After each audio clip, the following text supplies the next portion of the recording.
done. When 'tis done, and 'twere well it were done quickly, if the assassination could trammel up the consequence and catch with his surcease success, if but this blow might be the be-all and the end-all here, but here, upon this bank and shoal of time, we jump to life to come.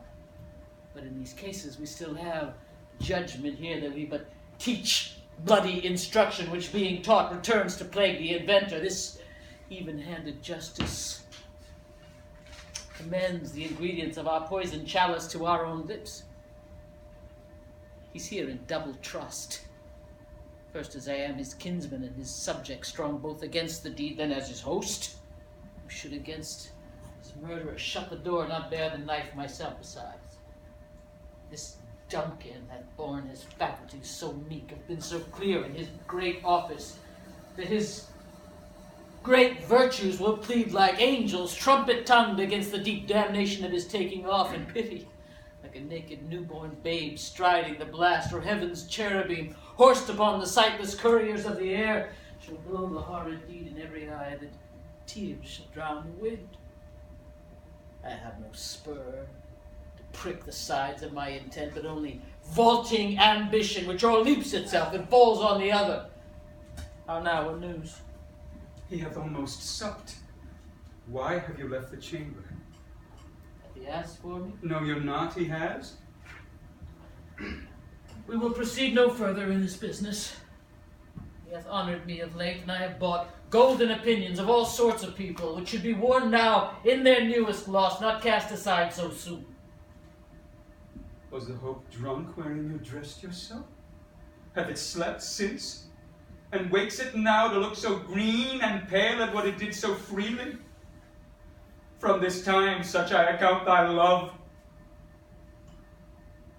Art thou afeard to be the same in thine own act and valor as thou art in desire? Wouldst thou have that which thou esteemst the ornament of life, and live a coward in your own esteem, letting I dare not wait upon thy wood like a poor cat in the adage? Prithee, peace! I dare do all that may become a man. Who dares do more is none. What beast was it then that made you break this enterprise to me? When you durst do it, then you were a man, and to be more than what you were, you would be so much more the man.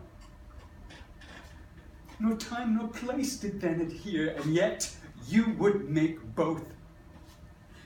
They have made themselves, and that their fitness now doth unmake you. I have given suck, and know how tender 'tis to love the babe that milks me. I would, while it was smiling at my breast, have plucked its nipple from my nipple from his boneless gums, and dashed the brains out, and I so sworn as you have done to this. If we should fail. We fail! But screw your courage to the cooking sticking place, and will not fail. When Duncan is asleep, whereto the rather shut his gaze, our journey soundly invite him.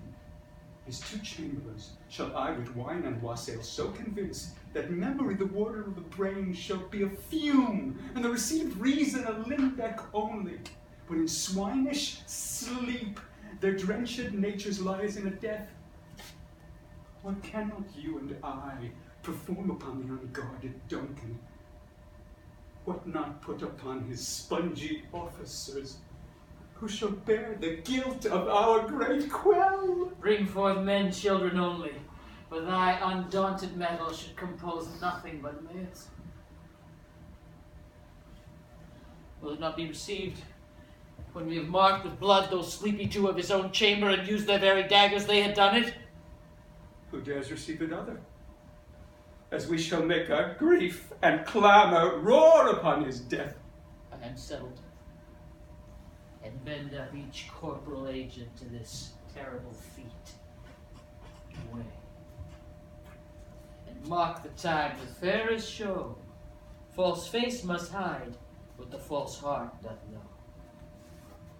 Now for the one half world, richness Nature seems dead. Who's there? Accuse the curtains.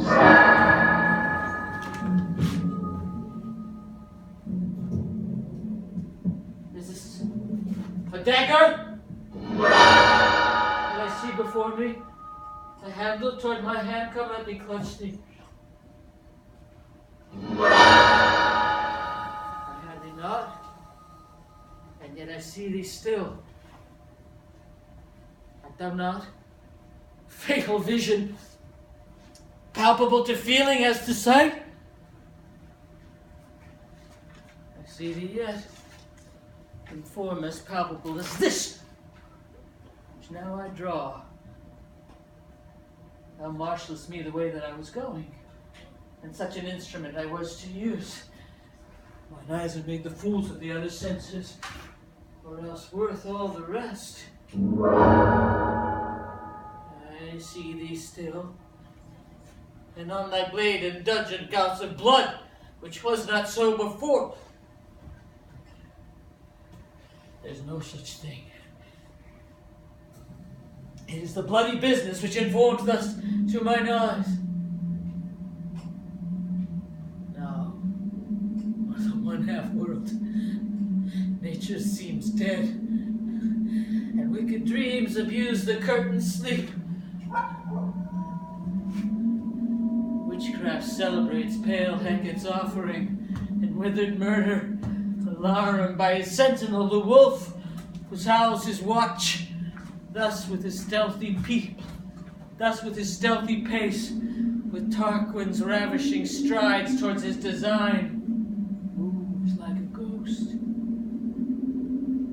Thou firm thou sure and firm set earth, hear not my steps which way they walk, or feel thy very stones prate of my whereabouts, and take the present horror from the time which now suits with it. Thus I threat, he lives. Words to the heat of deeds too cold breath gives. I go, and it is done. The bell invites me. Hear it not, Duncan, for it is a knell that summons thee to heaven or to hell.